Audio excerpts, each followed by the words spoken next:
ইবাদতের মধ্যে আল্লাহর সাথে যেন কাউকে শরীক না করে। অর্থাৎ ইবাদতটা যেন আল্লাহর জন্য করে, ইবাদতটা যেন কোনো নামের জন্য, লৌকিকতার জন্য, কোনো মানুষকে খুশি করাবার জন্য না করে।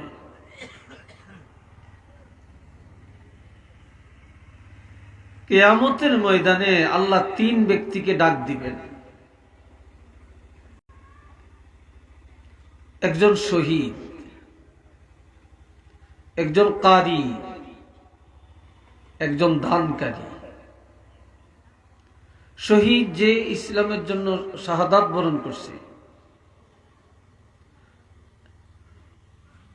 একজন কারি যে সুন্দরভাবে কোরআন তেলাওয়াত করতে জানে,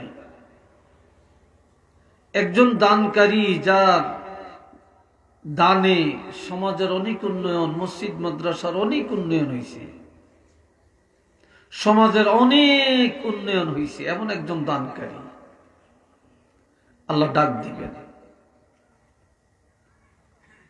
শহীদকে বলবে, শহীদ কি জন্য তুমি শহীদ হয়েছ? শহীদ বলবে, লেওয়াজিহিকা, আপনার জন্য। কার জন্য? আপনার জন্য। আপনি আল্লাহকে পাওয়ার জন্য। আল্লাহ বলবেন, কাজ্জাবতা, তুমি বড় মিথ্যু, তুমি বড় মিথ্যাবাদী, তুমি আমার জন্য শহীদ হও নাই,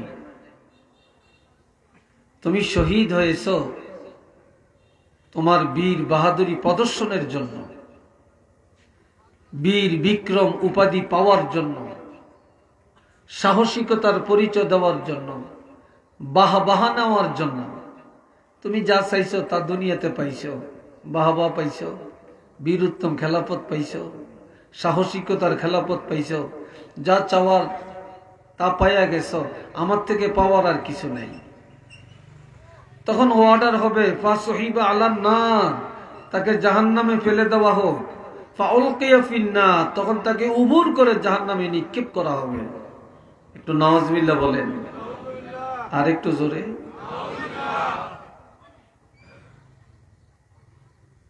কারি সাহেবটাকে ডাক দিবেন, এ কারি সাহেব, এত চমৎকার ভাবে কোরআন শরীফ পড়লা, কারণটা কি? অনেক কারি সাহেবরা দেখবেন কানে ধরিয়া কেরাত পড়ে, মাশাআল্লাহ খুব সুন্দর। আবার অনেক কারি সাহেবরা এখন এমন কেরাত পড়ে, শ্রোতারা আল্লাহু আকবার কে চিল্লিয়ে উঠে, ঠিক কিনা? চিল্লিয়ে উঠে, বেশ ভালো শ্রুতি মধুর আওয়াজ। আর এই তেলাওয়াতটা যদি আল্লাহর জন্য হয়, নূরুন আলা নূর, ভালোর উপরে ভালো। আবার অনেকে দেখা যায় পুরস্কার পাওয়ার আশায়, বাহবা পাওয়ার আশায়, প্রথম স্থান অধিকারের আশায় এটা করে। আজকাল অনেক বক্তা হুজুররাও ওয়াজের মাঠে উঠা এমন কেরাত পড়ে, আল্লাহ মাফ করো, জানি না অন্তরে কি আছে।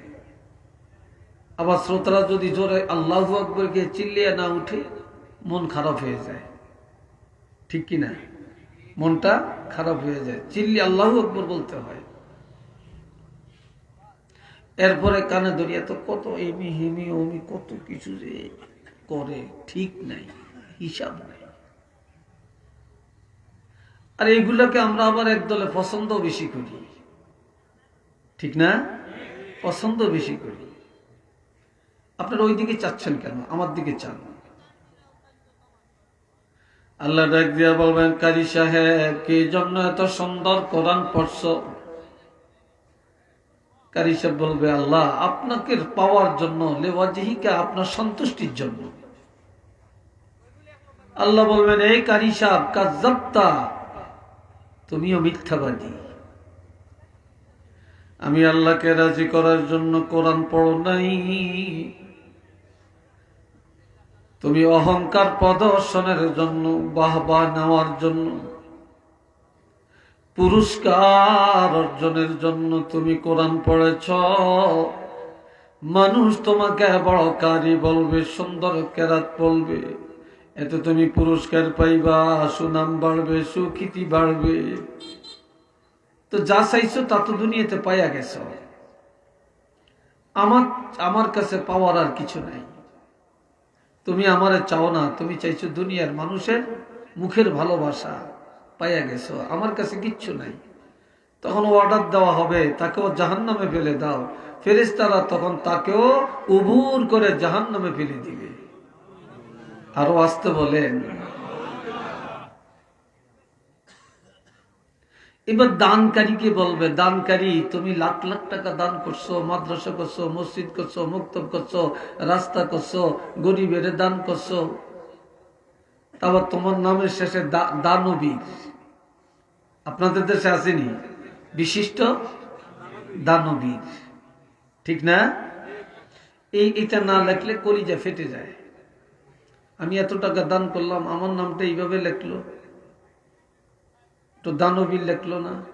এটার উদ্দেশ্য, এতে দান করবে, সুনাম বাড়বে, সুখ্যাতি বাড়বে, এতে সভাপতি বানাবে, মসজিদ কমিটির বড় পদে রাখবে, সমাজের মধ্যে একদিন মেম্বারিক দাঁড়াইলে আর একদিন চেয়ারম্যানের খাড়াইলে এতে বিনা কন্টেস্টে পাশ করিয়ে যাইব। কি ঠিক কিনা? এমন আছে কিনা? তাহলে তোমার দানের উদ্দেশ্য তো আমি আল্লাহর জন্য না, তুমি দান করছো মানুষের জন্য। তো যা চাইছো তা পাইছো, যা চাইছো তা তো দুনিয়াতে পাইছো, আমার কাছে পাওয়ার কিছু নাই। তখন অর্ডার দিবে, তাকে জাহান্নামে ফেলে দাও। তখন ফেরেশতারা তাকেও জাহান্নামে ফেলে দিবে। একটু চিল্লিয়া বলেন না নাউযুবিল্লাহ। অনেকে রাস্তা দিয়ে হাঁটে, আমি একটু আস্তে আস্তে ছোট ছোট দুই চারটা কথা বলবো, শুনবেন তো আপনারা? আমি আবার বেশি জোরে পারি না। রাস্তা দিয়ে হাঁটে, কি কথা ঠিক কিনা? আবার আমাদের মধ্যে কিছু বক্তা হুজুরও আছেন মাশাআল্লাহ, আবার ইউটিউব ভাইয়েরা তো প্রচার করবো, এরা শুনলে তো কই যেটা ভাড়ি যাইব, ঠিক নেই? এরা এই ওয়াজ করে আর তসবিহ একটা হাতের মধ্যে, এটা কি দরকার? এটা আপনার, এটা তো নফল ইবাদত। তাহাজ্জুদের নামাজ আল্লাহ কি দিনের 12টায় পড়তে বলছে না রাতের অন্ধকারে পড়তে বলছে? শেষ রাত পড়তে বলছে। অর্থাৎ নফল ইবাদত যত আছে আপনি গোপনে করবেন, কথা বুঝছেন? আর ফরজ ওয়াজিব সুন্নত এগুলো আপনি প্রকাশ্য করবেন, তবে অহংকার করা যাবে না। এখন তসবিহ পড়বেন, এটা তো নফল ইবাদত। আউয়াবিন পড়বেন, ইশরাক পড়বেন, নফল ইবাদত। তাহাজ্জুদ পড়বেন, নফল ইবাদত। কোরআন পড়বেন, নফল ইবাদত। সুবহানাল্লাহ বলবেন, নফল ইবাদত। যত গোপনে করবেন তত ফায়দা বেশি। এখন এই যে তসবিহ পড়তেছে, তাহলে এটার মধ্যে অহংকার আছে কিনা? চিল্লিয়ে বলেন, আছে কি নাই? সারা জীবন পড়লে কি লাভ হবে? আল্লাহর কাছে এটা কিছু পাবেন? কিচ্ছু পাবেন না। আমার চাঁদপুরে আমার মাদ্রাসার সামনে এক লোক সকাল 8টার সময় বসে বসে চা খাইতেছে। ওই দিন আবার আমার মাদ্রাসায় জরুরি কাজে, যেখানে আমি 9:30 9:30 মাদ্রাসায় উপস্থিত হই, আমি ওই দিন 8টার সময় উপস্থিত হয়ে গেছি, খুব জরুরি কাজ ছিল। উনি দেখে আমাকে, হুজুর আসছেন এত সকালে, আসেন একটু চা খাই। টাইম না বসেছে, বসেছে, বসে চাটা খাইতেছে। বেশ পরে দেখি উনি, ওহ চোখটা জলে, ওহ চোখটা জলে। তো কি দিয়েছে আপনার চোখ জ্বলে কেন? আমি রাত্রে উঠছিলাম, তাহাজ্জুদ পড়তে মসজিদে আসছিলাম, তাহাজ্জুদ পড়ি আর বাড়ির যাই না, দোকানে এসে চাটা খাইলাম, এখন বাড়ির যাবো, চোখ জ্বলে। তা আমরা তাহাজ্জুদ পড়তে মসজিদে এসেছেন, আপনার কেউ জিগাইছে? কি বলে, কেউ জিগাইছে? আপনার বলার দরকারটা কি? তাহলে বুঝাইছেন আপনার এলাকার মধ্যে বড় একজন আবেদ, আপনার তাহাজ্জুদ গুজার, আপনি একজন দরবেশ, আপনি একজন ওলি, নাম ফুটাইতে নাইছেন। কি কথা ঠিক কিনা বলেন? নাম ফুটাইতে নাইছেন। তো এই নাম ফুটানের লাই সারা জীবন আপনি তাহাজ্জুদ পড়লে আপনি তাহাজ্জুদ গিয়া কি পার হইতে পারবেন? পারবেন না। আল্লাহ আপনারে তৌফিক দিছে, আপনি হজ করবেন, উমরা করবেন, মনে চাইছে মদিনায় যাবেন, মক্কা শরীফ যাবেন, এটা তো ভালো কথা, ঠিক না? কয়জনের ভাগ্যে আছে মক্কা শরীফ যাওয়া আর মদিনা শরীফ যাওয়া? আপনি পাসপোর্ট একটা করছেন, যে এখন ইমাম সাহেব হুজুর দোয়া করিয়েন, পাসপোর্ট করছি, আমরা হাজবেন্ড ওয়াইফ যাই। কি ঠেলা, একটু নাউজুবিল্লাহ কর না, কথা ঠিক কিনা? আবার অনেকে কয় ইনশাল্লাহ বিষয় করছি হুজুর উমরা যাবো, আমাকে ফ্যামিলির আমরা 4 জন যাবো ইনশাল্লাহ, দোয়া করিয়েন। এখন আপনি হজ করে আসছেন, আপনার নামের শেষে আলহাজ লিখতে হবে কেন? হাজি লিখতে হবে কেন? হাজির বাড়ি লিখতে হবে কেন? হাজির মার্কেট লিখতে হবে কেন? তাহলে বুঝে গেল আপনার মার্কেটের নাম ফুটানোর জন্য, বাড়ির নাম ফুটানোর জন্য, আপনার নামের আগে হাজি বসানোর জন্য আপনি হজ করছেন। আপনার হাজি না কইলে, আলহাজ না কইলে কলজা ফেটে যেতে আছে, তাহলে আপনি কোন পদের হাজি সাহেব হইলেন? কি কথা ঠিক কিনা? আপনার নামাজ পড়ছেন, নামাজি বলা হয় না। আপনার রোজা রাখছেন, রোজাদার বলা হয় না। আপনার হজ করছেন, আপনাকে হাজি বলতে হবে। কি কথা ঠিক না? আপনাকে হাজি বলতে হবে কেন? আবার হজ করতে যাবেন, আপনি প্রচার করেন, দোয়া করেন, যাইতে আসি, এমি যায় হেমি যায়, ওইতেরে জানায়, হিতেরে জানায়, ওইতেরে জানায়। আবার যেদিন বিদায় হইয়া যাবে সেদিন সব 14 গোষ্ঠী দাওয়াত দেয়, গরু কাটিয়া খাওয়ায়। কি কথা ঠিক কিনা? তা আপনার নামাজ যেমন ফরজ, হজ যেমন ফরজ, তা আপনি নামের জন্য এটা করেন কেন? তাহলে এই নামের জন্য যদি আপনি হজ করেন, ওইখান সব দিকে তাকিয়ে রয়েছে, আশ্চর্য লাগে আপনাদের, খুব খারাপ লাগে এটা। আপনারা কেন চাবেন ওইদিকে আমাকে বলেন? এই গেটে কি আছে বলেন? কোন জিন আছে না ভূত আছে? এটা তো আশ্চর্য না। আমার কথা বুঝেন না? না আমার কথায় কোনো আপনাদের দুঃখ লাগে? তো এইভাবে যদি আপনি জীবন ভর কয় ইনশাল্লাহ হুজুর দোয়া করিয়েন যে এই 30 বার হজ করছি, এইবার গেলে 31 বার হইব। কি কথা ঠিক কিনা? আবার আমাকে 40 বার হজ করছে, আপনি নামের জন্য না করছেন। আপনি 40 বার না, আপনি 80 বার হজ করেন, নামের জন্য যদি করেন, এই হজ দিয়া কি আপনি জান্নাতে যাইতে পারবেন? পারবেন না। এই জন্য প্রত্যেকটা ইবাদত অল্প হোক, যদি ইখলাসের সাথে করেন, আল্লাহর জন্য করেন, কসম আল্লাহর, এই অল্প ইবাদতে আপনি জান্নাতে যাইতে পারবেন। আপনি জান্নাতে যাইতে পারবেন। আমাদের মধ্যে তো এগুলো নাই। এ ভাইরা রে আমার, এই দুনিয়ায় দুইটা জিনিসের লোভ, দুইটা জিনিসের লোভ মানুষকে ধ্বংস করে দিয়েছে। কয়টা? দুইটা। একটা হলো সন্তান, আরেকটা হলো সম্পদ। এই জন্য আমার আল্লাহ বলেন, ইয়া আইয়ুহাল্লাযীনা আমানু লা তুলহিকুম আমওয়ালুকুম ওয়ালা আওলাদুকুম আন যিকরিল্লাহ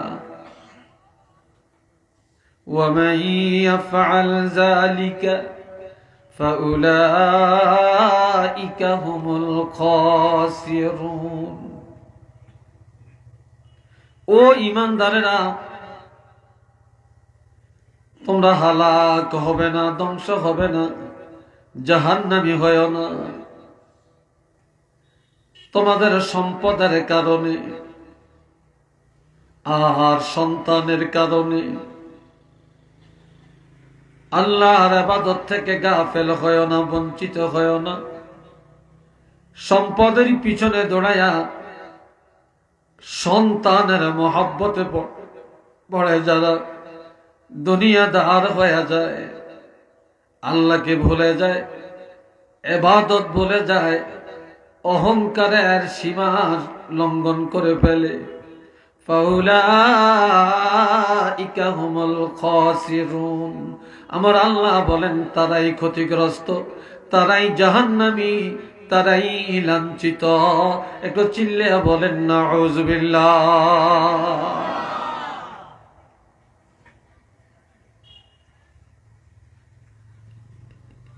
দুনিয়াতে দেখেন মানুষ এখন, হাদিসে আছে কিয়ামতের 15টা আলামত। এই যে বর্তমানে করোনা মহামারী, সাইক্লোন, আইলা, লাইলা, নার্গিস, কত নামের আছে না, আসেনি?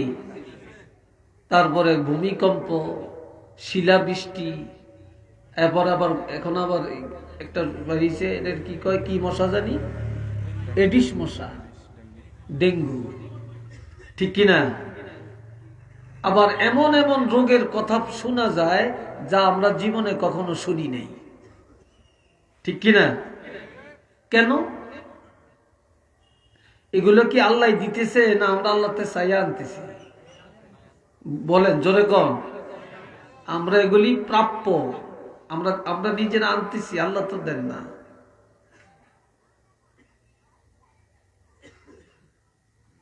আমার রাসূল বলেন, ক্বালা রাসূলুল্লাহ সাল্লাল্লাহু আলাইহি ওয়াসাল্লাম,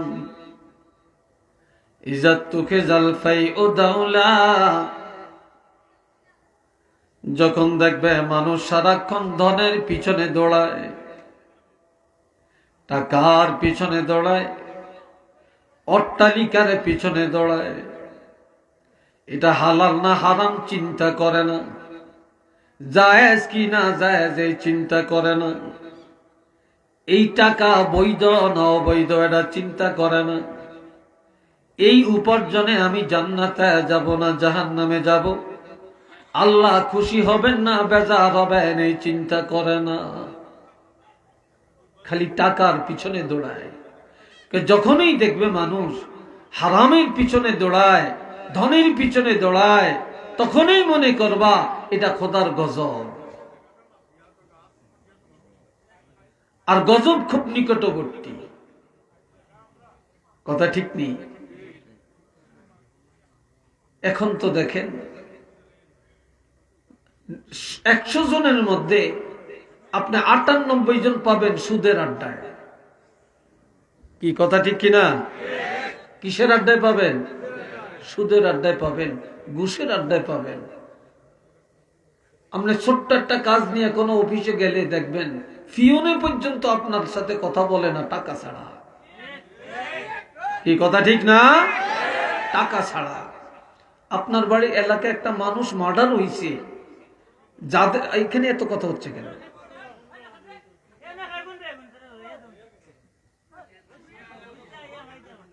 শুনেন, একটা মানুষ মারা গেছে, যাদের মানুষ মারা গেছে তারা বিপদে আছে না, তারা কষ্টে আছে না, শোকে আছে না। এখন এই লাশটা পুলিশে ধরবো তাও টাকা দিতে হয়, এই লাশটা নিব তাও টাকা দিতে হয়, পোস্টমর্টম করব তাও টাকা দিতে হয়, কথা ঠিক কিনা? তাও টাকা, থানারে টাকা না দিলে কোনোটি হয় না। তাইলে আপনারা বেটারা মানুষও হারাইলো, আবার আপনারা হাত পাইতে রয়েছেন, ভিক্ষার হাত পাইতে রয়েছেন ঘুষ খাওয়ার জন্য। কোথায় আছি আমরা বলে? আপনি একটা রোগী নিয়ে হসপিটালে গেছেন, সেখানে পর্যন্ত আপনি একটা সিট পাইতেছেন না, টাকা দিলে সিট আছে। কি ঠিক কিনা ভাই? টাকা দিলে সিট আছে। কোথায় আছেন বলে? যেখানে যাবেন, মেম্বার কোন, চেয়ারম্যান কোন, চেয়ারম্যান অফিস কোন, ডিসি অফিস কোন, টিওনো অফিস কোন। এই জন্য আমি বলি এই দেশে গজব কেন? যেই দেশের ডাকাইতেরা যায় চোরের বিচার করতে, এই দেশে খোদার গজব এমনি আসবে। কি কথা ঠিক কিনা? একজনের টাকাতে করলো লাখ লাখ টাকা, হেতে ওই বড় হুজুর, হেতে হয় অফিসার, হেতরে বেকে তেল মাখে, সারে আইসে সার সার কইয়া, আর হেই সারে বিচার করতে যায় চেয়ারম্যান, টিওনো, এমপি মন্ত্রী লাখ লাখ কোটি কোটি টাকা জনগণের মারিয়া খায়, আর কেউ যদি ফ্যাটের দেয় মুরগা চুরি করে, এই মুরগা চুরির মোস্তাক দিয়ে ফিরতে যায়। বললে দুই একজনে করছে, হাজার হাজার মানুষকে আপনি কি কারণে ধ্বংস করলেন? আপনি কেন ধ্বংস করছেন? আল্লাহ তোমার এটা জবাব দিব। তুমি পাহাড়ে আসো, পাহাড়ে গেছে, পাথরে উঠো।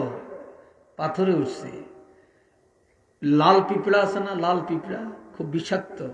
এই লাল পিঁপড়া মুসা আলাইহিস সালামের পাই দিয়া উঠা দুই একটা কামড় শুরু করছে। এখন পিঁপড়া উঠছে অনেকগুলি, কামড় দিছে একটা দুইটায়, একবারে ডলা দিয়া চাপা দিয়া সব দিন মেরে ফেলছে। মুসা কয়, আল্লাহ তুমি না বলছ জবাব দিবা, তুমি এখনো জবাব দাও না কেন? কয়, মুসা তুমি যে পাথরে দাঁড়াইছিলা, লাল পিঁপড়া কামড় দিছে। কয়টা পিঁপড়া কামড় দিছে? দুই একটা। মারছ কয়টা? অন্ত মুসা কান সজাগ হয়ে গেছে, কইছে জবাব পাইয়া গেছি আল্লাহ। কামড় দিছে দুইটায়, তুমি মারছ কয়টা? এই দুনিয়াতে সবাই সুদ খায় না, সবাই ঘুষ খায় না, সবাই মিথ্যা বলে না, সব বেনমাজি না, সব দায়ুস না। কিন্তু এদের অন্যায়ের কারণে যারা নামাজি, যারা হালাল খায়, আর যারা ইমানদার, তারাও শাস্তি পাওয়া যায়। কথা ঠিক কিনা বলেন? তারাও শাস্তি পাওয়া যায়। জাতিরা, আপনারা তো বিপদে পড়লে হুজুর একটু দোয়া করিয়েন, আমরা স্টেজ থেকে নামলে মাথাটা গিয়ে তো হুজুর, কি কথা ঠিক কিনা? কথা ঠিক কিনা? একটু ফু দিয়ে দেন, একটু হাতটা বলিয়ে দেন, হেতে নামাজ পড়ে না। কি কথা ঠিক না? এতে হালাল খায় না, এতে এতে এতে মা বাপের লোকে ভালো আচরণ করে না। কয়েকদিন মাথাটা একটু বলিয়ে দেন, একটু ফু দিয়ে দেন। আমরা ফু দিলে কি লাভ দইব? কি আমার কথাটি বুঝতেছেন আপনারা? বন্ধুরা রে আমার, হযরত মুসা কালিমুল্লাহর কাছে যে দোয়া চাই, হুজুর আপনি আল্লাহর পয়গাম্বর, একটু দোয়া করেন, বৃষ্টি হয় না, জমিনে ফসল হয় না, বড় মুসিবতে আছি, আপনি দোয়া করেন। আপনি পয়গাম্বর, আপনি দোয়া করলে আল্লাহ কবুল করবেন। হযরত মুসা কালিমুল্লাহ দোয়া করেন, দোয়া কবুল হয় না। রহমতের বৃষ্টি আমার আল্লাহ পাঠান না। মুসা আল্লাহর কাছে বলে, আল্লাহ গো, তুমি কি কারণে আমার দোয়া কবুল করো না? মুসা নবী যখন জিজ্ঞাসা করলেন, আল্লাহ বলে, মুসা তোমার দোয়া কবুল হবে, তবে এলাকার মধ্যে যায় ভালো ভালো পরহেজগার দেখে দেখে 40 জন ইমানদার নিয়ে পাহাড়ে আসো। এই 40 জন নিয়ে যখন দোয়া করবা, তখনই আমি আল্লাহর দরবারে কবুল হয়ে যাবে। আরো আস্তে কর, আর একটু চিল্লিয়ে কর। এইবার এলাকায় যাইয়া আমার লান, হুজুরের লান, আমনু গেলাম চাইয়া চাইয়া, একবারে দেখে দেখে বেছে বেছে পরহেজগার তাকওয়াবান আল্লাহওয়ালা দেখা 40 জন নিয়ে পাহাড়ে গেছে। কয়জন? 40 জন পরহেজগার লোক নিয়ে। এই 40 জনের সহ আমার আল্লাহর দরবারে দোয়া করেন, এখনো দোয়া কবুল হয় না। নবীরা দোয়া করলে দোয়া কবুল হয়েছে কি হয় না, আল্লাহর সাথে সাথে জানিয়ে দিতেন। আমার আল্লাহ বলে, মুসা তুমি পয়গম্বর, এটাও ঠিক, 40 জন নিয়ে পাহাড়ে আসো, এটাও ঠিক, মুনাজাত করেছো, এটাও ঠিক, তবে আমি দোয়া কবুল করতে পারি না একটা কারণে। কয় সেটা কি? কয় এই 40 জনের মধ্যে একটা মুনাফেক আছে। কয়টা মুনাফেক? জোরে কর না রে ভাই। কুলাউলা তু বুঝলে কোনো মুনাফেক নাই। কি আছে? হ্যাঁ, একটা মুনাফেক এই 40 জনের মধ্যে। এই একটা মুনাফিকের কারণে তুমি পয়গম্বরের দোয়া আমি আল্লাহর কাছে কবুল হইতেছে না। একটু নাউজুবিল্লাহ জোরে কর না। কয়টা মুনাফিক? একটা মুনাফিক। দুনিয়াতে এই মোমেন চিনা যায় তার চরিত্রের মাধ্যমে, মুসলমান চিনা যায় তার মুসলমানি আচরণের মাধ্যমে, মুশরিক চিনা যায় শিরকের মাধ্যমে, কাফের চিনা যায় কুফরির মাধ্যমে, কিন্তু মুনাফিক চিনা যায় না। মুনাফিক চিনা যায় না। এই একটা মুনাফিক থাকার কারণে দোয়া কবুল হয় না। মুসা নবী গো, মুনাফিকটাকে সরিয়ে দাও, দোয়া কবুল হয়ে যাবে। হযরত মুসা নবী কয়, এই মুনাফিককে যা, তোর লাই দোয়া কবুল হয় না, এলাকায় রহমতের বৃষ্টি হয় না, আমি পয়গম্বর, আমার মুনাজাত পর্যন্ত কবুল হইতেছে না। আচ্ছা মুনাফিক এই সময় যাইব? জোরে কোন যাইব নি? এতে দাঁড়াইলেই তো ধরা খাই যাইব। ফিডা কোনার মাড়িত পড়ত না, তুলা বানিয়ে লাগবো ফিডিয়া। কথা ঠিক কিনা? হ্যাঁ, এটা দাঁড়ায়ও না, যায়ও না। এখন মুনাফিক চিনা গেছে নি? চিনা যায় না। আল্লাহ কি বলছে? একটা মুনাফিক। এখন 40 জনে চিন্তায় পড়ে গেছে, আল্লাহ কারে মুনাফিক বলছে। কে জানি আমরা আল্লাহর কাছে মুনাফিক। আমিও বলি মনে হয় আমি আল্লাহর কাছে পাপী, উনিও বলেন মনে হয় আমি আল্লাহর কাছে পাপী, আপনিও বলেন মনে হয় আমি আল্লাহর কাছে পাপী। এইভাবে 40 জন সব সেজদায় পড়ে পাহাড়ের মধ্যে কান্দে আর তওবা করে, আল্লাহ তোমার দরবারে আমি হয়তো পাপী, আমার পাপের কারণে জাতি কষ্ট পায় রে আল্লাহ, তুমি আমাকে মাফ করে দাও। এইভাবে 40 জন সেজদায় যায় যখন তওবা শুরু করে, নিজের অপরাধ স্বীকার করে, আল্লাহর কাছে কান্নাকাটি করে। এই সাথে যে লোকটা মুনাফিক তারও তওবা হয়ে গেছে। আমার আল্লাহ ডাক দিয়া কয়, মুসা মাথা উঠাও, মাথা উঠাও, বাড়ি ঘরে চলে যাও।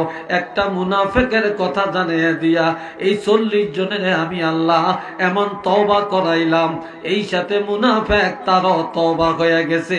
আমি আল্লাহ দরবারে তোমাদের মুনাজাত কবুল হয়ে যাবে।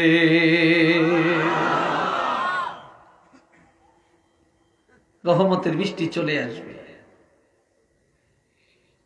এখন তো আজকাল এত অশান্তি দুনিয়াতে, এত ফিতনা, এত বিপদ, এত মুসিবত, কেন রে ভাই? আমাদের পাপের কারণেই তো। এ ভাইরা রে আমার,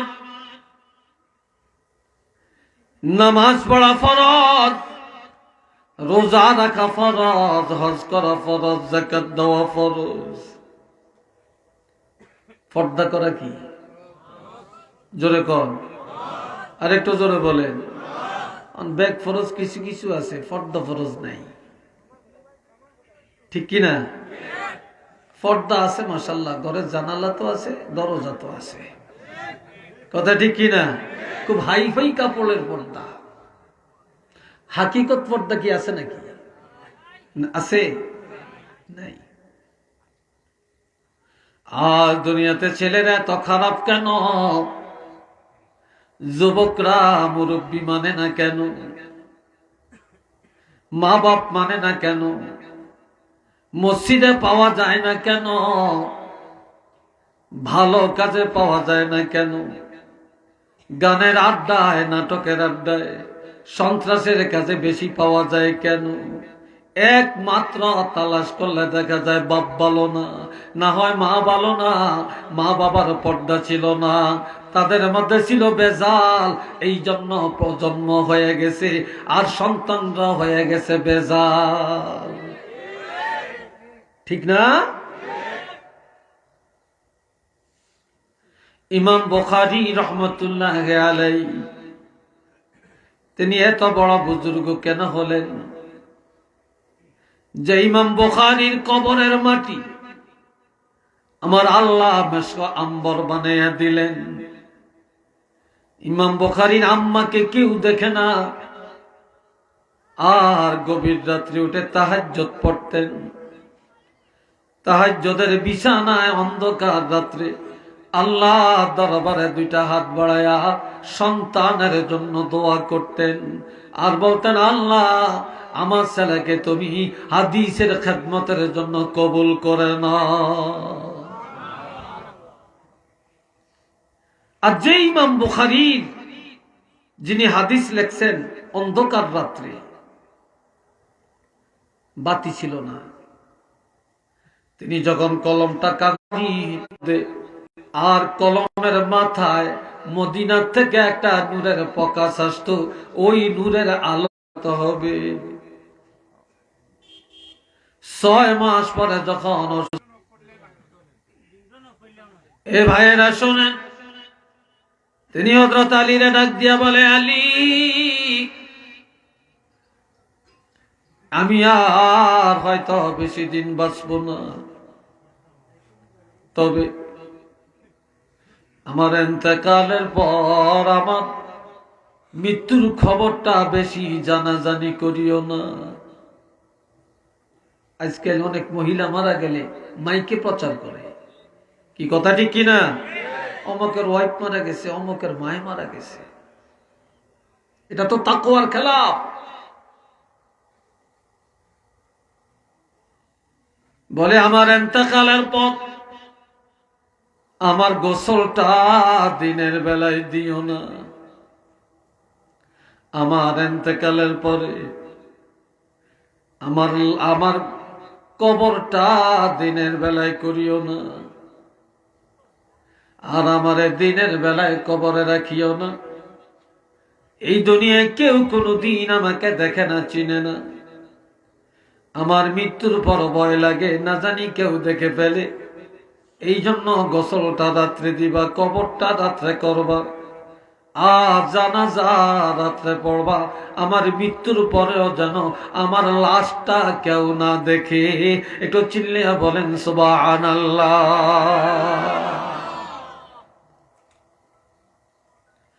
সব ওসিয়ত পুরা হয়ে গেল। খাতুনে জান্নাতের ইন্তেকালের পরে জান্নাতুল বাকিতে যখন লাশ নিয়ে যায় গভীর রাত্রে, আল্লাহর হুকুমে আরো 6টা মহিলার লাশ একই রাত্রে চলে আসছে। আরো 6 জন মহিলা মারা গেছে, একই রাত্রে জান্নাতুল বাকিতে মাটি দেওয়ার জন্য লাশ নিয়ে আসছে। একই রাত্রে 7টা কবর হয়েছে। কয়টা কবর? এই জন্য আপন জনেরা জানেন খাতুনে জান্নাতের কবর কোনটা, কিন্তু বেগানা পুরুষ যারা কেউ বলতে পারবে না এই 7টা কবরের মধ্যে কোন কবরটা ফাতেমার কবর, কোন কবরটা। তবে পরিচয় কিভাবে পাওয়া গেল? একটা একটা করে কবরের কাছে যায়, কিন্তু কোনো গ্রান নাই, কোনো সিমটম নাই। খাতুনে জান্নাতের কবরের কাছে যে যখন দাঁড়ায়, তখন কবরের মাটি থেকে মেশক আম্বরের গ্রান বা সুবাস শুরু হয়ে যায়। এই সুবাস দেখিয়া মানুষ সিদ্ধান্ত নেন এটাই ফাতেমার কবর। একটু চিল্লে বলেন না সুবহানাল্লাহ।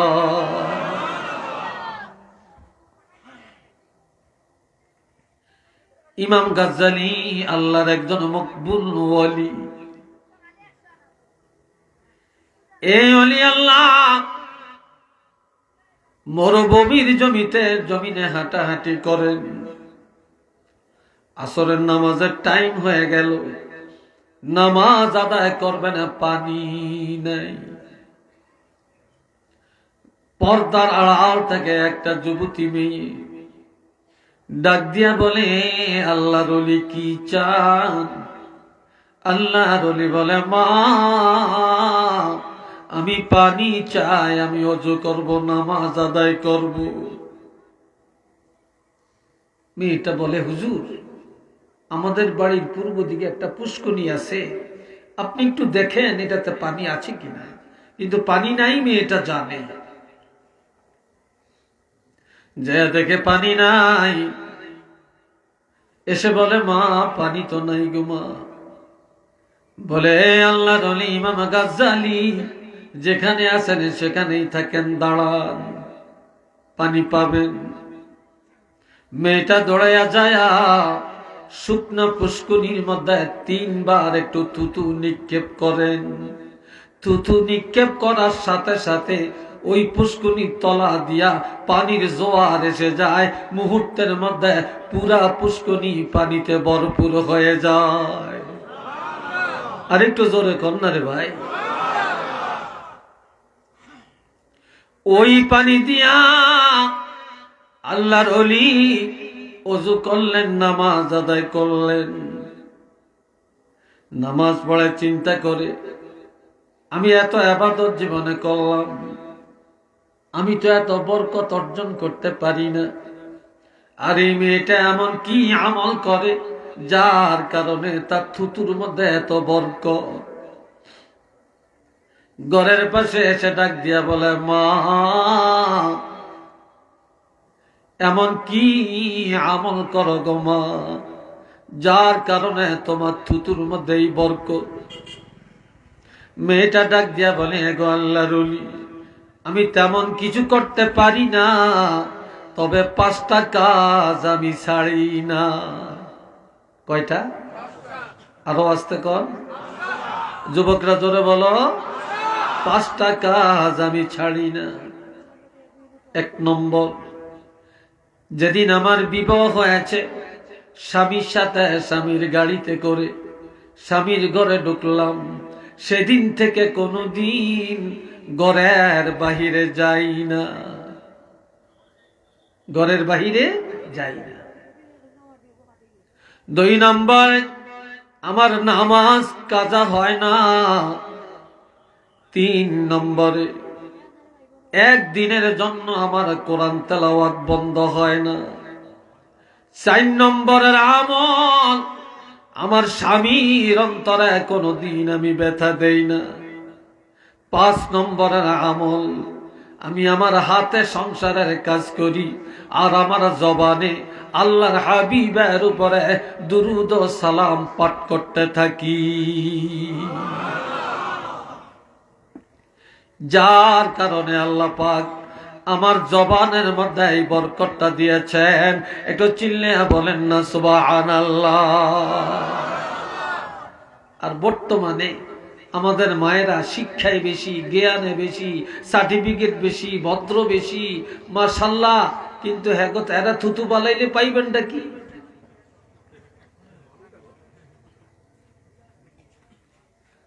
আল্লাহ মোহাব্বতে পড়েন সাল্লাল্লাহ, জোরে জোরে, মুহাম্মদ সাল্লাল্লাহু আলাইহি ওয়াসাল্লাম,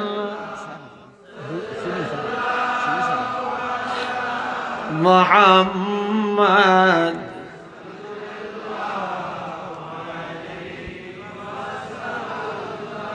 আরো জোরে সাল্লাল্লাহু আলা মুহাম্মদ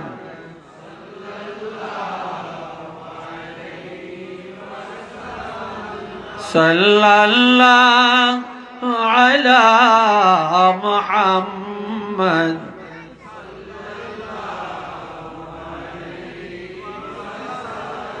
সবাই মহব্বতে বলেন আলহামদুলিল্লাহ। আরেকবার বলেন আলহামদুলিল্লাহ। এইবার আরেকটা মহিলার কথা শুনে, আমার কথায় কষ্ট হচ্ছে আপনাদের, বিরক্ত লাগছে আপনাদের? আল্লাহ, মহিলাদের দাম আল্লাহর কাছে বেশি না কম? জোরে কন। আর মহিলাদের কারণেই সন্তান ভালো, মহিলাদের কারণেই সন্তান খারাপ।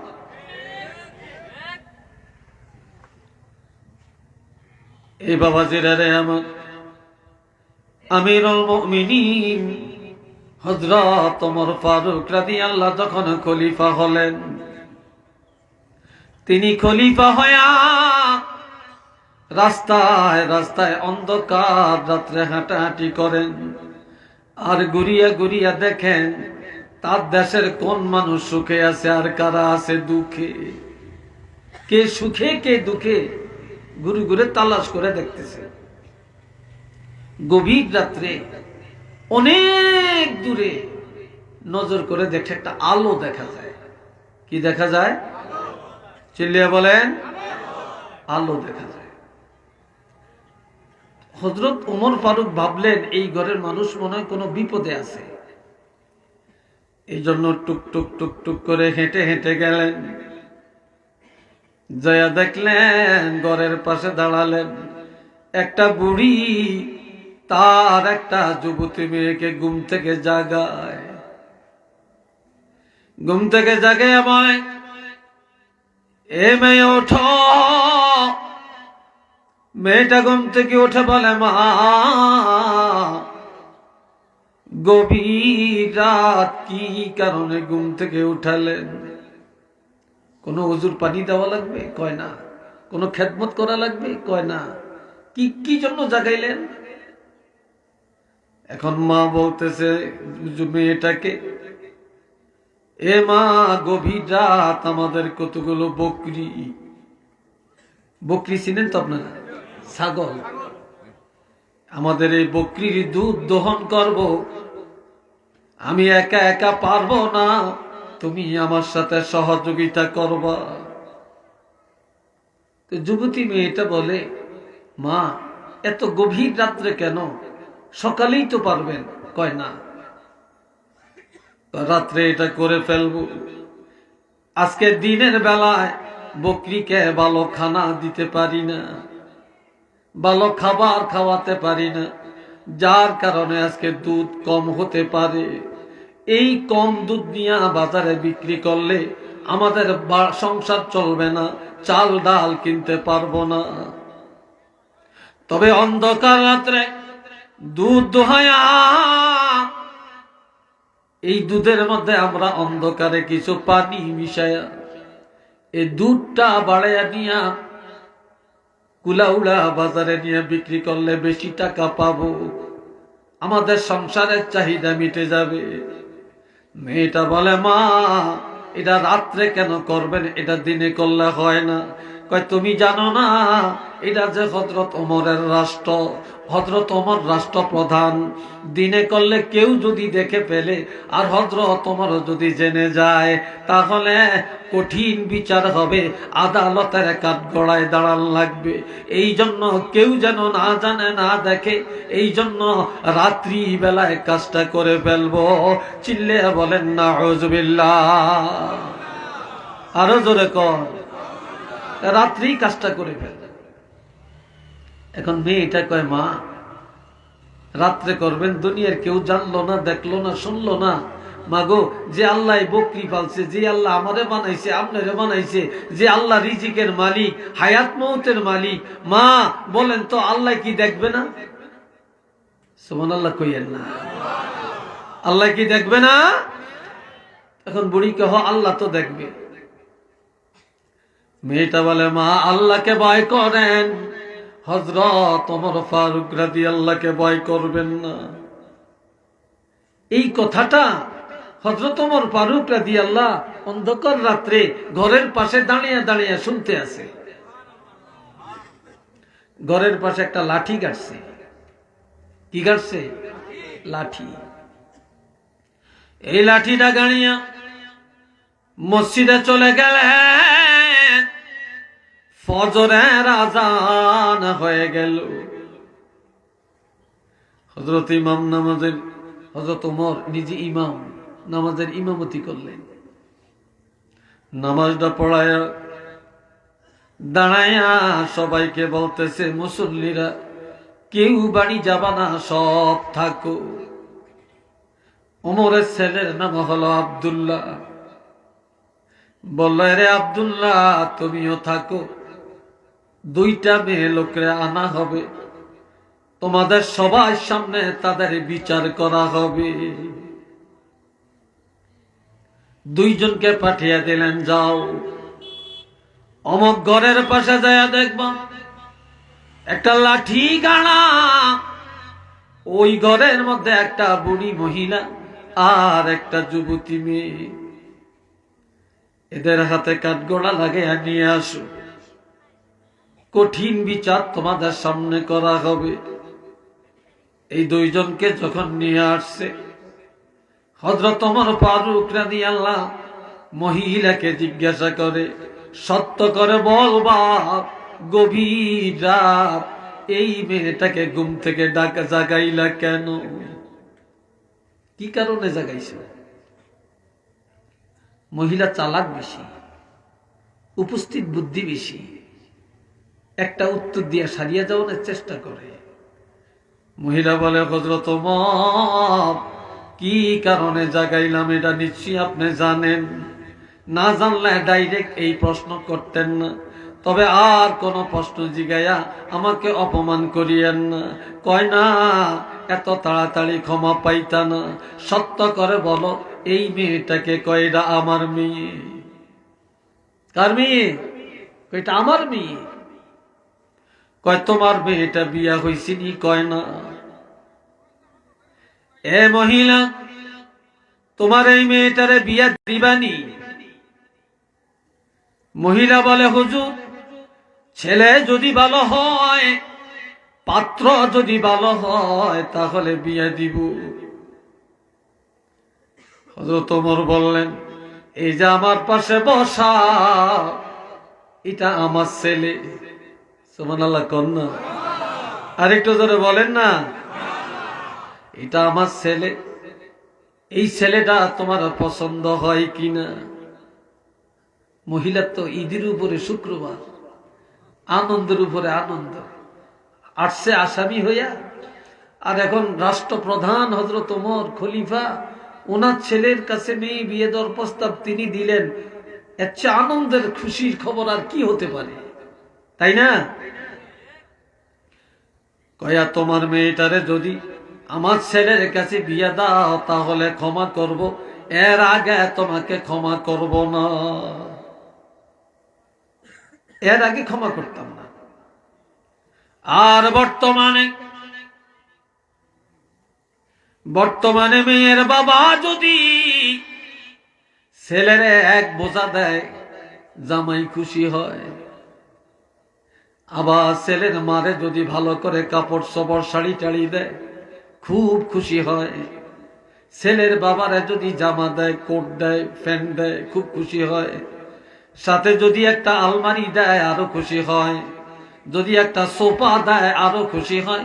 যদি একটা ডাইনিং টেবিল দেয়, খুশি হয়। কয় না, কয়টা খুব ভদ্র, হোলা বিয়া করাইছি, সম্বন্ধ পাইছি, মাশাআল্লাহ, আত্মা ভালা, আত্মা ভালা। কি কথা ঠিক কিনা? খুব আত্মা, সত্য আত্মা, দেওয়ান ধনে খুব ভালা, ঠিক না? কিন্তু মুসলমান একজনের মেয়ে আনলেন, আপনার উচিত মেয়ের বাবাকে আপনার হাদিয়া দিবেন। এই লোকে তার মেয়েটারে পালছেন। এই মেয়ে, আপনি কি করতেছেন এখানে?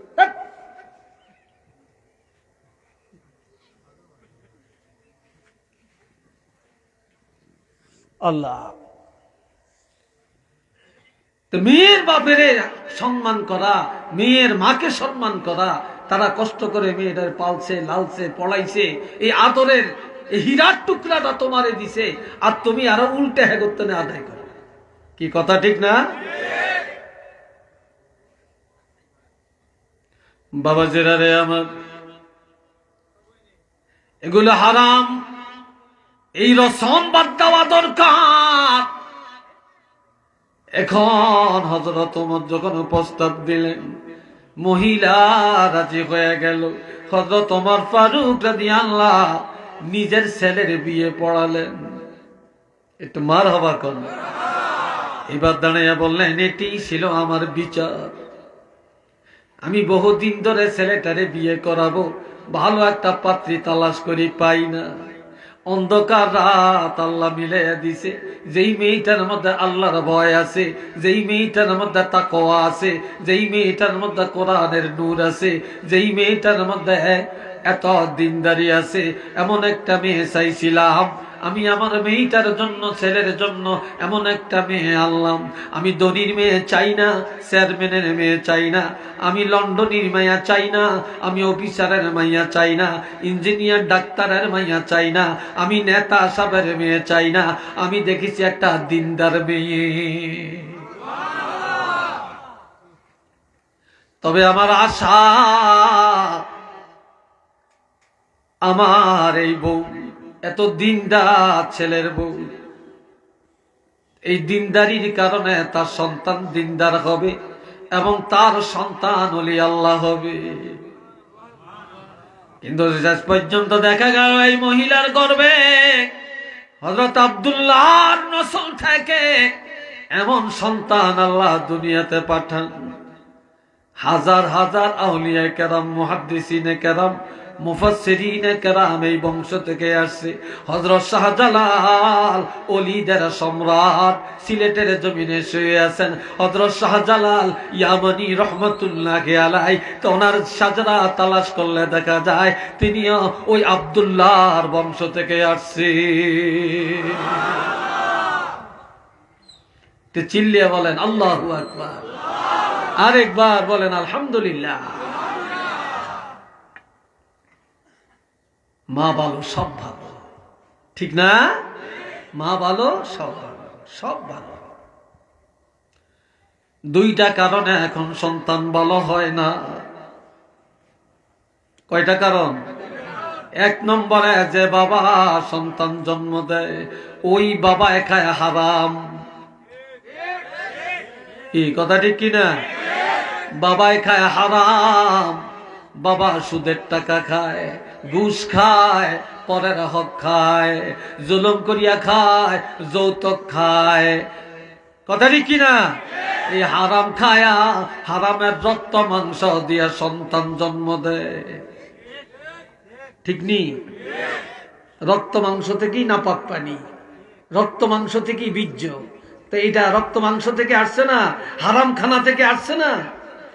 আর যেই মার গর্ভের সন্তান ওই মা হলো দায়ুস। মা এক দলে যায় কুলাউড়া, আর এক দলে যায় বিয়ানীবাজার, আর এক দলে যায় সিলেট, আর এক দৌড় বিয়া দেয় ঢাকা, আর একবার যায় লন্ডন, আর একবার দৌড়ায় ফ্রান্স, আর একবার আমেরিকা, আর একবার এই বাড়ি, আর একবার ওই বাড়ি। আবার বিবাহের দাওয়াত পাইলে তা সেন্টারে যায় আগের থেকেই শুইয়া থাকে। কি কথা ঠিক কিনা? সেন্টার বুঝেননি? এটা কি? Community centre. হায় হায় হায়, মেয়ে লোকের আড্ডাখানা। আবার কমিউনিটি সেন্টারে বিয়ে না হইলে ভদ্রতা পেলে হয় না। কি কথা ঠিক না? ভদ্রতা পেলে হয় না। একটু নাউজুবিল্লাহ বলেন না রে ভাই। অথচ আমার আল্লাহ বলছেন وَقَرْنَ فِي بُيُوتِكُنَّ وَلَا تَبَرَّجْنَ تَبَرُّجَ الْجَاهِلِيَّةِ الْأُولَى وَأَقِمْنَ الصَّلَاةَ وَآتِينَ الزَّكَاةَ وَأَطِعْنَ اللَّهَ وَرَسُولَهُ। শুনিনি সবাই আমার কথা? শুনেন, মেয়ে লোকে শুনিনি, আল্লাহ জানে। হ্যাঁ, তবে মেয়ে লোকে শুনতে পারবো যদি একা একা থাকে। পুরুষ দুইজন তিনজন এক জায়গায় বসে ওয়াজ শুনতে পারে। মেয়ে লোক দুইজন এক জায়গায় থাকলে মাশাআল্লাহ মাশাআল্লাহ, খই হুডে যেরকম একটা আরো ঘন হুডে এক বুকের কথা। কি ভাই কথা ঠিক কিনা? হ্যাঁ, তো আমনগর দেশের মেয়ে লোকের দোষ নাই, এরা ভালো। হ্যাঁ, এরা অনেক ভালো। আল্লাহ আল্লাহ করে হেদায়েত করো কোন আমিন। আর একটু জোরে কোন আল্লাহুম্মা আমিন। আমার আল্লাহ বলছেন, ও মহিলারা তোমরা ঘরের মধ্যে থাকো, পর্দার মধ্যে থাকো, ঠিক নেই? আড়ালে থাকো। ওয়ালা তাবাররাজনা, ঘরের বাইরে, পর্দার বাইরে, আড়ালের বাইরে যাও না, যাও না। তবে যাওয়া আমি আল্লাহ নিষেধ করি না, যাইতে পারবা। তাবাররুজাল জাহিলিয়াতিল উলা, তোমরা জাহিলি যুগের মেয়েদের মতো, বর্বর যুগের মেয়েদের মতো, ইহুদি নাসারার মতো তোমরা রাস্তাঘাটে চলাচল করিও না। যদি যেতে হয় তাহলে ইমানদার মুসলমানি রূপ রং নিয়ে যাইতে আমি আল্লাহ বাধা দেই না। ঘরে থাকিয়া কি করবা? ওয়া আকিমনাস সালাতা, নামাজ কায়েম করবা। ওয়া আতিনাজ যাকাতা, জাকাতের উপযুক্ত হলে বছরে একবার জাকাত দিবা। ওয়া আতি'নাল্লাহ, আল্লাহর বিধানগুলো মেনে চলবা। ওয়া রাসূলা, রাসূলের তরিকায় আল্লাহর আইন মেনে চলবা। আর তোমরা কে কি করো, ওয়াল্লাহু ইয়ালামু, আল্লাহ ভালো করে জানেন তোমরা কে কি করো, গোপনে কি করো, প্রকাশ্যে কি করো, তোমাদের কার্যবলী সব আমার আল্লাহর জানা আছে। একটু চিল্লিয়ে বলুন না সুবহানাল্লাহ। এই জন্য আমার ভাই, আল্লাহ আমার আল্লাহ বলেন, আমি দুনিয়ার মানুষকে ওসিয়ত করলাম। কি করলাম? ওয়াসাইনাল ইনসানা, আমি আল্লাহ ওসিয়ত করলাম। কি ওসিয়ত? ওসিয়ত মানে আল্লাহর পক্ষ থেকে ওসিয়ত, এটা আল্লাহর একটা বিশেষ অর্ডার। তারা যেন তাদের পিতা মাতার সাথে সদ আচরণ করে, সুন্দর ব্যবহার করে। বিশেষ করিয়া ছেলেরা মেয়েরা যেন মার সাথে সদ আচরণ করে। কেননা হামালাতুহু উম্মুহু কুরহা, মা কষ্টের পরে কষ্ট স্বীকার করিয়া, যন্ত্রণা ভোগ করিয়া এই সন্তানের 9 মাস 10 মাস গর্ভে বহন করে রাখছে। আমি আপনি যখন মায়ের গর্ভে ছিলাম, তখন মা ঋতুস্রাব আল্লাহ বন্ধ করে দিলেন। মায়ের না পাকখানা গুলা একটা তারের মাধ্যমে সন্তানের সরবরাহ করায়া মায়ের পেটের মধ্যে লালন পালন করে। আর অনেক মা রক্ত শূন্যতায় পড়ে যায়, অনেক মা মারাও যায়। সন্তানে গর্ভে যায়, মা লজ্জায় কারো ঘরে কারো বাড়িতে যায় না, বাপের বাড়িও যায় না। মা দুনিয়া সব আরামে ঘুমায়, কিন্তু মা রাত্রে ঘুম যাইতে পারে না। একবার বসে আবার শোয়, সন্তান নড়াচড়া করে, মার কষ্ট হয়। আবার এই রাত্রি বেলায় বাবা ঘুমায়, মা ঘুমায় না। মা আল্লাহর দরবারে চোখের পানি ছেড়ে ছেড়ে কান্দে আর বলে, আল্লাহ সব দুঃখ যন্ত্রণা ভোগ করে নিব, তবে আমার গর্বের ফসল রে তুমি নষ্ট করিও না, ধ্বংস করে দিও না। এইভাবে মা কষ্ট করে করে 9 মাস 10 মাস এই সন্তানের গর্ভে বহন করলেন। এমন মায়ের সাথে কোনদিন অসৎ আচরণ করিও না, এমন মার কলিজায় আঘাত দিও না, এমন মায়ের সাথে বেয়াদবি করিও না। এরপরে হামালাতুহু উম্মুহু কুরহাও ওয়া ওয়াদাআতহু কুরহা, যেদিন সন্তান দুনিয়াতে আসার সময় হয়ে গেল, মার বেদনা শুরু হয়ে যায়। ব্যথা বেদনায় মা অস্থির। কোন মার একদিন, কোন মার 2 দিন, কোন মার 1 সপ্তাহ পর্যন্ত ব্যথা যন্ত্রণা থাকে। আবার কত মা হসপিটালে নেয়, সিজার করে, অঙ্গহানি করে দেয়। স্বামীর থেকে ক্ষমা চায়, শাশুড়ির কাছে ক্ষমা চায়, মা বাবার কাছে ক্ষমা চায়। এরপরে আল্লাহর কাছে কত দোয়া করে, আল্লাহ আমার জীবন চলে যাক, আপত্তি নাই রে আল্লাহ, তবে আমার গর্বের ফসলটা তুমি ধ্বংস করিও না। যেই মা এই প্রসব বেদনার কষ্ট ভোগ করলেন, পৃথিবীর কোন বাবা এই ব্যথা বেদনার কথা অনুভব করতে পারে না রে। এই জন্য আমার আল্লাহ বললেন, তোমার এমন মায়ের সাথে সৎ আচরণ করো, এই মার কলিজায় কোনোদিন আঘাত দিও না। এমন মার কষ্টের কথা তুমি চিন্তা করো, এই কষ্ট করে তোমার পালছে, পেটে রাখছে, তারপরে ভূমিষ্ঠ হওয়ার যন্ত্রণা ভোগ করেছে, কোনোদিন কারো কাছে আলোচনা করে না, কষ্টের কথা ব্যক্ত করে না।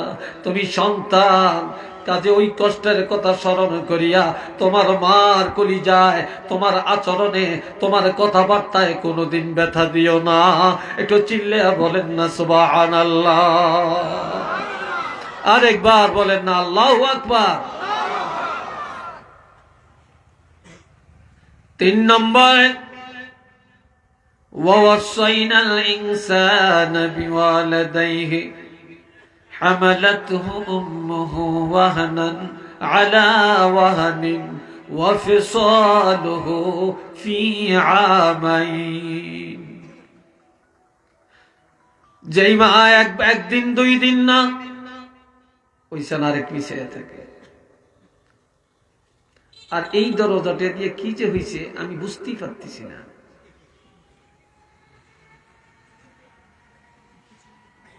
আবার হাসেন আপনারা, হাসেন আপনারা, এত উলাল আপনাদের অন্তরে।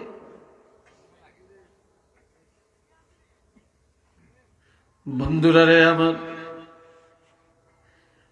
পৃথিবীর কোন বাবা সন্তানের 1 ফোঁটা দুধ কোনোদিন পান করাতে পারে না। পাচ্ছে? জোরে বলেন পাচ্ছে? পারে নাই। এই মায়ের বুকের মধ্যে আমার আল্লাহ সন্তান দুনিয়াতে আসার 6 মাস আগ থেকেই এই সন্তানের খাবারের আয়োজন করছে। আল্লাহ জানে সন্তানের দুনিয়াতে আসলে ভাত খেতে পারবে না, মাছ খেতে পারবে না, গাভীর দুধ খেতে পারবে না, মিষ্টি খেতে পারবে না, চকলেট খেতে পারবে না, তারা দুনিয়ার কোনো খানা খেতে পারবে না। এই জন্য আমার আল্লাহ মায়ের বুকের মধ্যে খাবারের ব্যবস্থা করে দিলেন। এত এত সুন্দর খানা, যেটা একেবারে গরমও না, একেবারে ঠান্ডাও না, একেবারে ঘন না, একেবারে পাতলাও না, একেবারে কড়া মিষ্টি না, একেবারে কম মিষ্টি না। আবার ছিদ্রগুলি এত সূক্ষ্ম, একেবারে বুড়ে বুড়ে বের করলেন না, গলায় আটকায় মারা যাবে। সূক্ষ্ম সূক্ষ্ম ছিদ্র দিয়া সন্তানের চাহিদা মতো খাবার আমার আল্লাহ সরবরাহ করালেন। আর এইভাবে মা 2 বছর এই সন্তানের দুধ পান করালেন। একটু চিল্লে বলেন না মারহাবা। কয় বছর? 2 বছর। একদিন মার জন্য 10 টাকার ঔষধ কিনলে, আরেকদিন বলে আমি না ওই দিন কিনে দিছি। একদিন মারা শাড়ি কিনে দিলে, বলে আমি না ওই দিন দিলাম, আজকে ওই ভাই দিবে।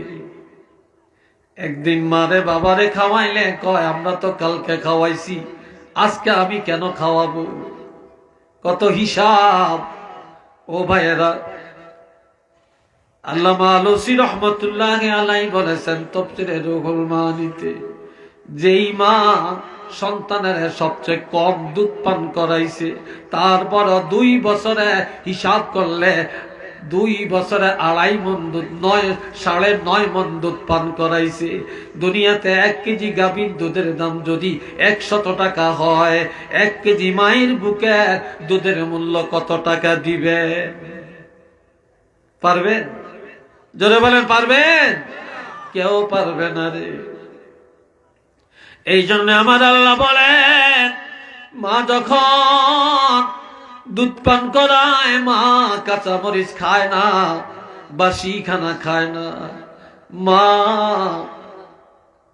তুমি সন্তানের জন্য কত কষ্ট করেছে, পেট ভরে খায় না রে। ইলিশ মাছ খায় না, গরুর গোস্ত খায় না, ইচা মাছ খায় না, তুমি সন্তানের কষ্ট হবে। মা জিরার গুঁড়ি দিয়া ভাত খাইছে, পানি ডলাইয়া ভাত খাইছে, তারপর সন্তানের পেট খারাপ হবে, এই জন্য অশালীন খাবার খায় না। আবার মা খেতে বসে, তুমি সন্তান ওয়া ওয়া করে কান্না শুরু করে দিয়েছো। মা খাবারটা বন্ধ করে দৌড়ে যায়া সন্তানের দুধ পান করায়া সন্তানের কান্না থামায়া এরপরে খাইতে গেছে। আবার মা রান্না করতে গেছে, তুমি কাঁদতেছো, মা রান্না বান্না ছাড়িয়া তোমার কান্না থামাইছে। আবার মা খাইতে পারছে, তুমি কাঁদতেছো, মা কোলে দিয়া খানা খায়, তুমি পায়খানা করে দিছ, মা খানাটা বন্ধ করে দিয়া তোমার পায়খানা সাফ করে এরপরে খাইতে গেছে। মার খানার চাহিদা মিটে গেছে, পেট ভরে খাইতে পারে না, তারপরেও তুমি সন্তানের গলা টিপ দিয়া মেরে ফেলে না, তোমাকে আসার দেয় না, তোমাকে কোনোদিন আঘাত দেয় না, এরপর মা তুমি সন্তানের বুকে জড়াইয়া রাখছি। এমন মার অন্তরে কোনোদিন ব্যথা দিও না, এমন মার সাথে সদ আচরণ করো। একটু চিল্লিয়া বলেন না সুবহানাল্লাহ। আরেকটু জোরে কন।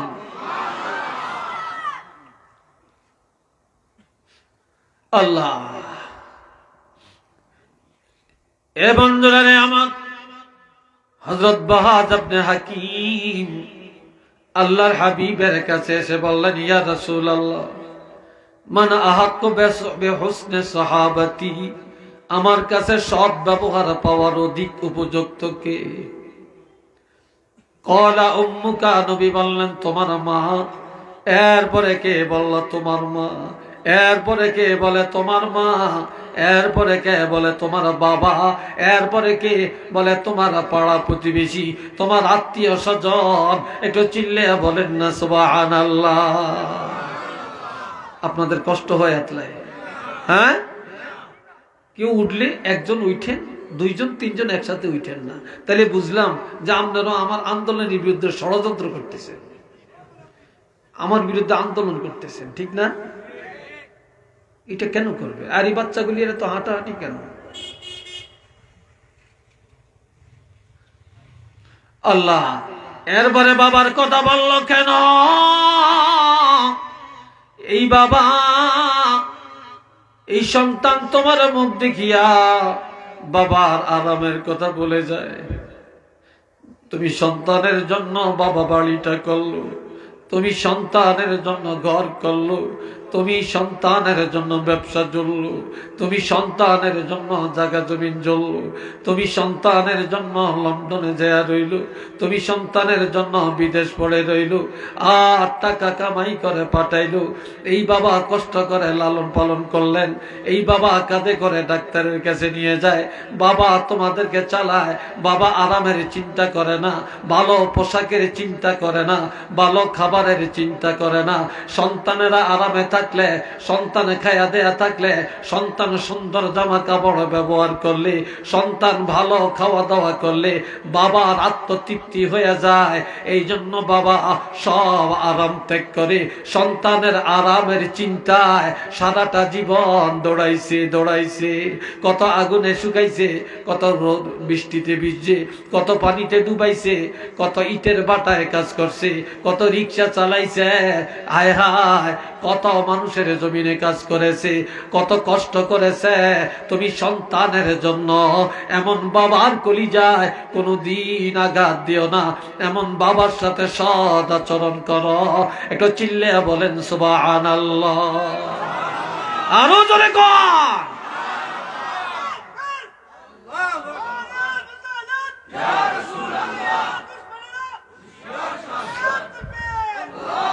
মাশাআল্লাহ, আল্লাহ কবুল করেন। একটু চিল্লে আর সবাই বলেন আমিন। আর একটু জোরে কর। এই জন্য আমার আল্লাহ বলছেন, কষ্ট হয় আপনাদের? বিরক্ত লাগছে নাকি আপনাদের? কথা আরো কিছু চলবে নাকি? হ্যাঁ, রাজি আছেন? মাশাআল্লাহ। পর গড়ি চাই না, কয়টা বাজে সেলে? আরে কারবার তো শেষ হয়ে যেতেছে। কারবার তো শেষ হয়ে যেতেছে। হ্যাঁ, চলতো কি? এটার মধ্যে কি চাক্কা আছে নাকি? এটা চলবো কেমনে? হ্যাঁ, মাশাআল্লাহ। আল্লাহ কবুল করেন, আওয়াজ দিয়া কোন আমিন। وقضى ربك ألا تعبدوا إلا إياه وبالوالدين إحسانا। একটু আলহামদুলিল্লাহ বলেন। আল্লাহ, তবে হুট করে উঠেন না। আমার এটি খুব বিরক্ত করা আমার কাছে। কেন কেন এটা কিচ্ছু, এটি হুদা, এটি বাজে কথা, এটি আমাদের ন্যাচারাল অভ্যাস হয়ে গেছে, আর কিচ্ছু। আসল কথা হয়েছে কি জানেননি? রসগোল্লা চেনেননি আপনারা? রসগোল্লা কি তিতা না মিঠা? হ্যাঁ, মিষ্টি। যে তার জিহ্বাওয়ালা তার কাছে খুব মিষ্টি। আর বিষম ক্ষেত্র জ্বর, টাইফয়েড জ্বর, এটা চিনেননি আপনারা? যে তার টাইফয়েড জ্বর হয়েছে, বিষম ক্ষেত্র জ্বর হয়েছে, এই জ্বর হইতে হইতে এটা জিহ্বাটাও নষ্ট হয়ে গেছে, মুখটা খারাপ হয়ে গেছে। এখন মিঠা দিলে লাগবো কি, মিঠা না তিতা? জোরে কন। আমরা এখন শয়তানি করতে করতে, বাতরামি করতে করতে, মিথ্যা বলতে বলতে, হারাম খাইতে খাইতে, গান শুনতে শুনতে, বাজনা শুনতে শুনতে, মোবাইলের ফেসবুক দেখতে দেখতে, শয়তানি করতে করতে এমন বিষম ক্ষেত্র হয়েছে। এখন কোরআন হাদিসের যত বালা কথা, এগুলি এক দলের কাছে লাগে তিতা তিতা তিতা, মিঠা লাগে না, তিতা লাগে। এই জন্য খালি left right left right left right.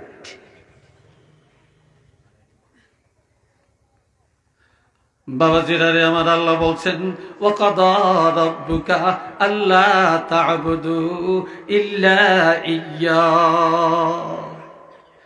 আল্লাহ নবীকে বললেন, হাবিব, আপনার বাবা রব্বুল আলামিন নির্দেশ দিয়েছেন, অর্ডার দিয়েছেন,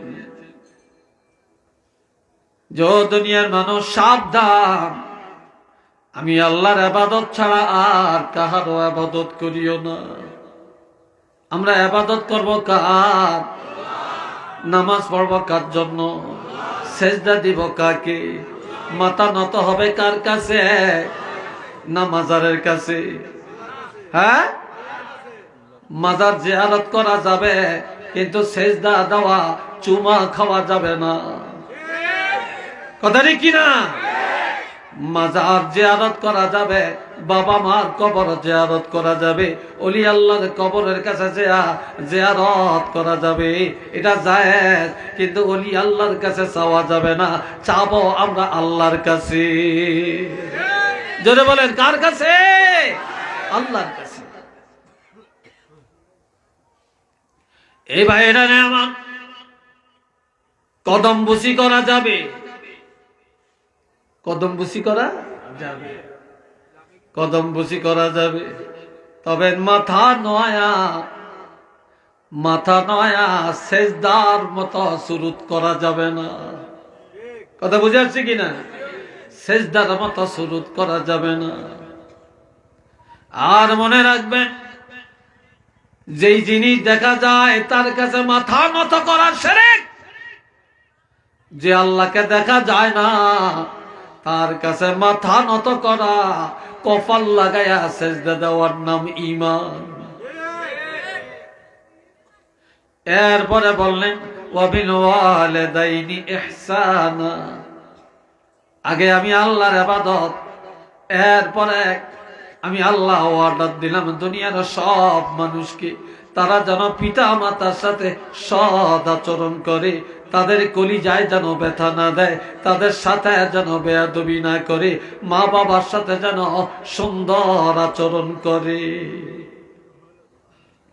এরপরে বললেন ইম্মা ইয়াবলুগান্না ইনদাকাল কিবারা আহাদুহুমা আও কিলাহুমা ফালা তাকুল লাহুমা উফিন।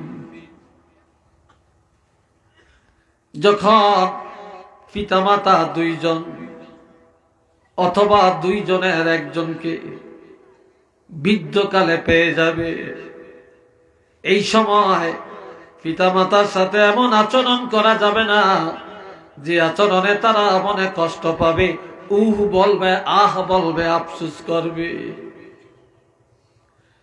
কারো বাপ নাই মা আছে, কারো মা নাই বাবা আছে, অথবা কারো মাও আছেন বাবাও আছেন। কথা ঠিক কিনা? মাও আছেন বাবাও আছেন, দুইজনেই বুড়া। ছোট বাচ্চারা যেমন বাচ্চাকালে তাদের কথার মাপকাঠি নাই, চলার মাপকাঠি নাই, খাওয়ার মাপকাঠি নাই। পিতা মাতা যখন বুড়া হয়ে যাবে তখনও তাদের মাপকাঠি কমে যাবে, শিশুর মতো হয়ে যাবে। তখন তাদের কথাবার্তায় তুমি মনে দুঃখ নেওয়া যাবে না, এমন আচরণ করা যাবে না যাতে তারা দুঃখ পাবে, আহা বলবে, আফসোস করবে, এমন আচরণ করা যাবে না। আওয়াজ দিয়া বলেন না সুবহানাল্লাহ। আওয়াজ দেয় না।